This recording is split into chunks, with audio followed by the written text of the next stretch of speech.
요즘은 금융 서비스가 점점 더 사용하기 간편해지면서 자녀에게 용돈을 주거나 생활비 등의 돈 관리를 하다 보면 가족끼리 계좌이체를 대수롭지 않게 생각하는 경우도 많습니다. 하지만 자칫하면 증여가 아닌데도 증여세를 내야 하는 경우도 있습니다.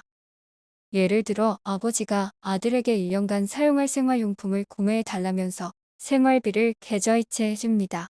이 경우 아들은 증여받은 것이 아닙니다. 하지만 국세청은 가족 간 계좌이체는 증여로 보는 입장입니다. 아들은 증여가 아닌 생활비를 대신 구매해 달라고 하신 것이다 주장하는데요.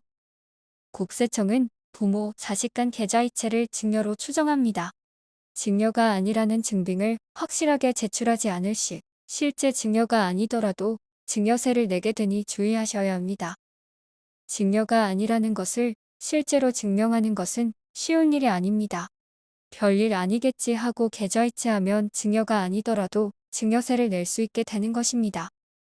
반면 배우자 간의 계좌이체는 상황이 좀 다른데요. 통상 남편의 수입으로 아내에게 생활비를 주기 때문에 아내 계좌로 이체하는데요. 이 또한 국세청에서는 증여가 아니냐며 의심할 수 있습니다. 경제 공동체인 배우자 간의 계좌이체는 당연한 것이고 이런 경우는 국세청 직원들도 마찬가지일 것입니다. 배우자 간의 이체 내역이 많을 텐데 이러한 경우에도 이런 이체 내역 하나하나를 증여가 아니라고 납세자가 증명해야 할까요? 사실 배우자끼리 이체는 증여로 추정되지 않습니다. 그렇기 때문에 증여라는 입증을 국세청에서 해야 과세를 할 수 있는 것입니다. 배우자 간 계좌이체를 한 사실로만 증여로 볼 수 없으니 자유로이 계좌이체하셔도 괜찮습니다. 그럼 국세청은 언제 가족 간의 계좌 내역을 조사하는 걸까요? 아버지가 아들에게 3억을 계좌이체하였다고 가정합니다. 국세청이 이 행위를 바로 포착하기는 힘듭니다. 아무리 국세청이라도 개인의 계좌 조회를 함부로 할 수는 없습니다. 하루 1천만 원 이상 현금을 입금하거나 출금하게 되면 자동 통보가 되지만 계좌이체는 금액과 무관하게 통보 대상이 아닙니다. 이체는 상속세 세무조사를 통해 밝혀지게 됩니다. 이 경우 조사 기간이 무려 10년이나 되는데요.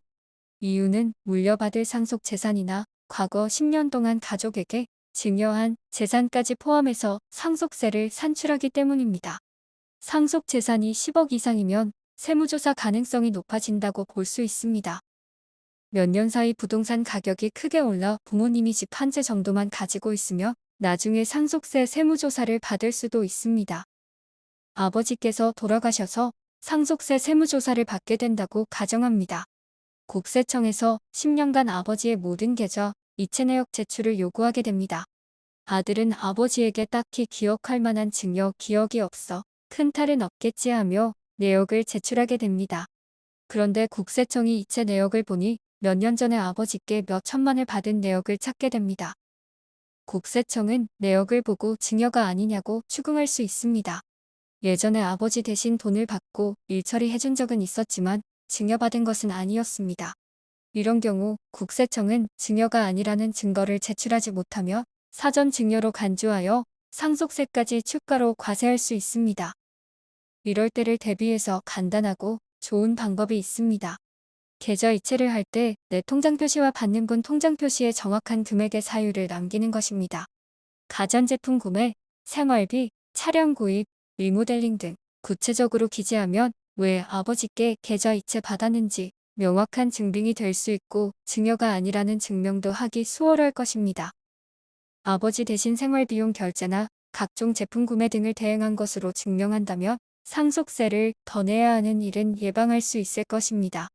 가족 간의 계좌이체 시 증여가 아니라는 것을 증명하기 위해 메모를 남기시면 절세할 수 있는 방법이 될 수도 있을 것 같습니다. 이것으로 영상을 마치며 영상이 도움이 되셨다면 구독과 좋아요, 알림 설정 부탁드립니다.